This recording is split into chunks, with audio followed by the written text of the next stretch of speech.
Halo teman-teman sekalian, pada kesempatan kali ini saya akan mengajarkan apa itu flowchart dan bagaimana cara membuatnya.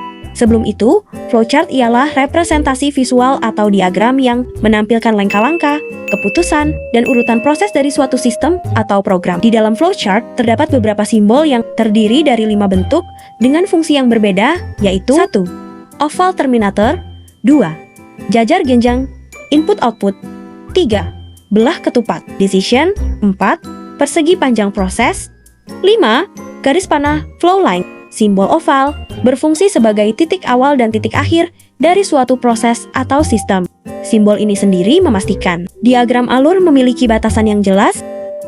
Simbol jajar genjang berfungsi untuk menggambarkan titik di mana data dimasukkan ke dalam sistem seperti membaca data atau informasi yang ditampilkan kepada pengguna seperti mencetak hasil. Simbol belah ketupat berfungsi sebagai menentukan titik pengambilan keputusan atau percabangan. Simbol ini digunakan ketika suatu proses memerlukan evaluasi kondisi yang menghasilkan pilihan atau jawaban seperti ya atau tidak. Simbol persegi panjang berfungsi sebagai penunjuk apa yang harus dilakukan atau perubahan nilai atau data. Halo teman-teman, sekarang aku akan mengajarkan bagaimana cara membuat flowchart. Yang pertama-tama, buka aplikasi Google dan search draw.io.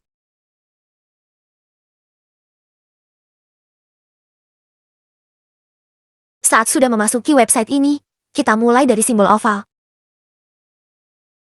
Di sebelah sini, tempat untuk kita mengatur gaya yang kita mau dari simbol yang kamu pilih saat ini. Kalau sudah mengatur gaya simbol tersebut, atur saja ukuran yang kalian mau asalkan rapi.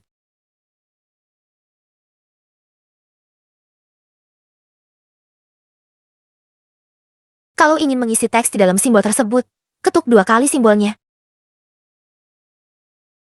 Oke, karena udah kita isi, saatnya kita menyalurkan simbol tersebut menggunakan simbol flow line atau garis panah.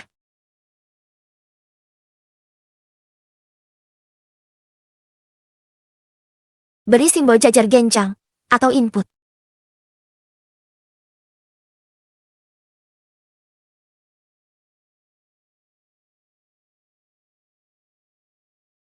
Selanjutnya, kita masukkan simbol decision atau belah ketupat. Jangan lupa berikan garis panah untuk memulai simbol baru.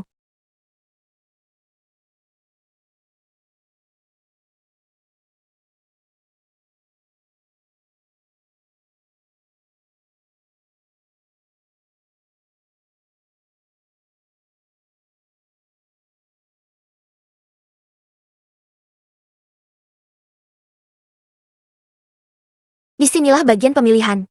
Akan terdapat 2 opsi, yaitu bagaimana jika tanaman basah dan bagaimana jika tanaman kering. Dan kita harus tahu bagaimana cara menyelesaikan permasalahan tersebut. Untuk sisi kanan, kita gunakan untuk permasalahan tanaman kering, dan yang kiri untuk permasalahan tanaman basah. Selanjutnya, kita mulai dengan simbol prasas atau persegi panjang.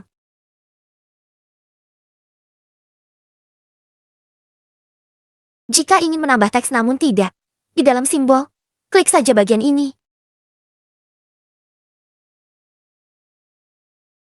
Jawab permasalahan yang sedang dialami, dan jika masih ada proses lainnya, lanjutkan saja dengan simbol garis panah dan persegi panjang hingga ke titik akhir atau simbol oval. Akhirnya jadi. Selamat mencoba.